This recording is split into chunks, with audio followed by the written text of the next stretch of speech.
देखिए आज का टॉपिक है हमारा मेंसुरेशन यानी क्षेत्रमिति। इसके अंतर्गत हम लोग पढ़ते हैं क्षेत्रफल।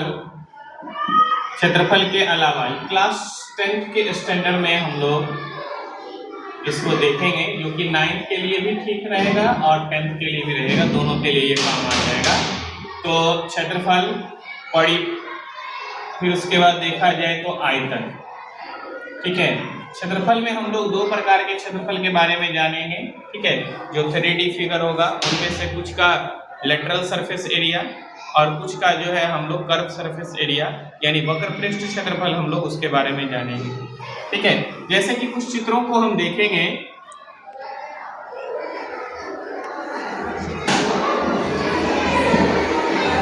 ये हमारे पास है क्यूब अर्थात घन। ठीक है, तो इसमें अगर देखा जाए तो इसका हम लोग अगर क्षेत्रफल निकालेंगे, ठीक है, तो इसमें क्षेत्रफल दो तरह के होते हैं, एक पूर्ण पृष्ठीय क्षेत्रफल और एक सिर्फ पृष्ठीय क्षेत्रफल होता है। ठीक है, तो यहाँ हम लोग पृष्ठीय क्षेत्रफल को लेते हैं LSA यानी लेटरल सरफेस एरिया।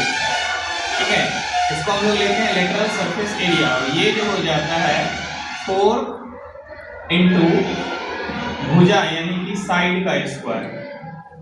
ठीक है, और अगर दूसरा हम देखते हैं कि पूर्ण पृष्ठ क्षेत्रफल जिसको हम लोग कहते हैं, पूर्ण पृष्ठ क्षेत्रफल जिसको कहते हैं यानी कि TSA अर्थात टोटल सरफेस एरिया इसको कहते हैं, ये होता है 6 गुने भुजा स्क्वायर। और यही हम इसका अगर आयतन निकालते हैं, आयतन यानी कि इसको हम लोग कहते हैं वॉल्यूम। वॉल्यूम अगर निकालते हैं तो ये हो जाता है साइड का क्यूब यानी कि भुजा का क्यूब।